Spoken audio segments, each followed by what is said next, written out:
तात चरण गहि मांगऊ राखौ मोर दुलार। सीता देहु राम कहू अहित न होहि तुम्हार।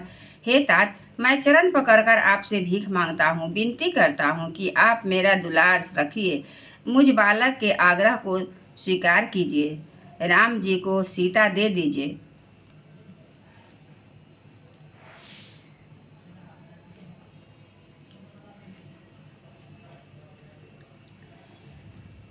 बुद्ध पुराण श्रुति सम्मत बानी। कही विभीषण नीति बखानी। सुनत दशानन उठा रिसाई। खल तोहि निकट मृत्यु अब आई। विभीषण पंडितों, पुराणों और वेदों सम्मत अनुमोदित वाणी नीति बखान कर कही, पर उसे सुनते ही रावण क्रोधित हो उठा और कहा, हे दुष्ट, तू मेरे जियाए तो अब तुम्हारी मृत्यु निकट आ गई है। जियसी सदा सठ मोर जियावा। रिपु कर पछ मूढ़ तोहि भावा। कहसी न खलय सकोज गमाही। भुजबल जाहि जीता मैं नाही। अरे मूर्ख, तू जीता तो है सदा मेरा जिलाया हुआ, अर्थात मेरे ही अन्न से पल रहा है।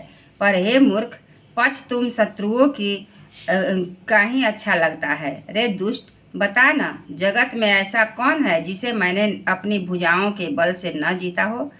मम पुर बसी तपसी न पर प्रीति। सठ मिलु जाई तिन्हु कहु नीति। यस कहि किन्हेसी चरण प्राण।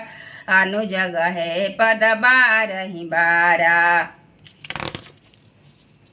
मैं मेरे नगर में रहकर प्रेम करता है तपस्वियों पर। मूर्ख, उन्हीं में से जा मिल और उन्हीं को नीति बता। ऐसा कहकर रावण उन्हें लात मारी कि परंतु छोटे भाई विभीषण मारने पर भी बार बार उनके चरण को पकड़े। उमा संत कह कही बड़ाई। मंद करत सो करई भलाई। तुम पितु सरिस भले ही मोहि मार। राम भजय हितनाथ तुम्हारा।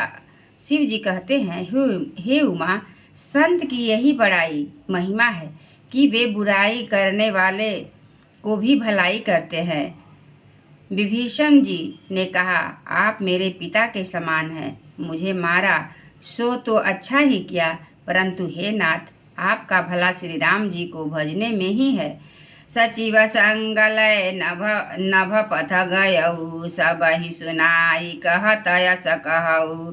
इतना कहकर विभीषण अपने मंत्रियों को साथ लेकर आकाश मार्ग में गए और सबको सुनाकर वे ऐसा कहने लगे, राम सत्य संकल्प प्रभु सभा काल बस तोर। मैं रघुवीर शरण अब जाऊ देहु जनिखोर।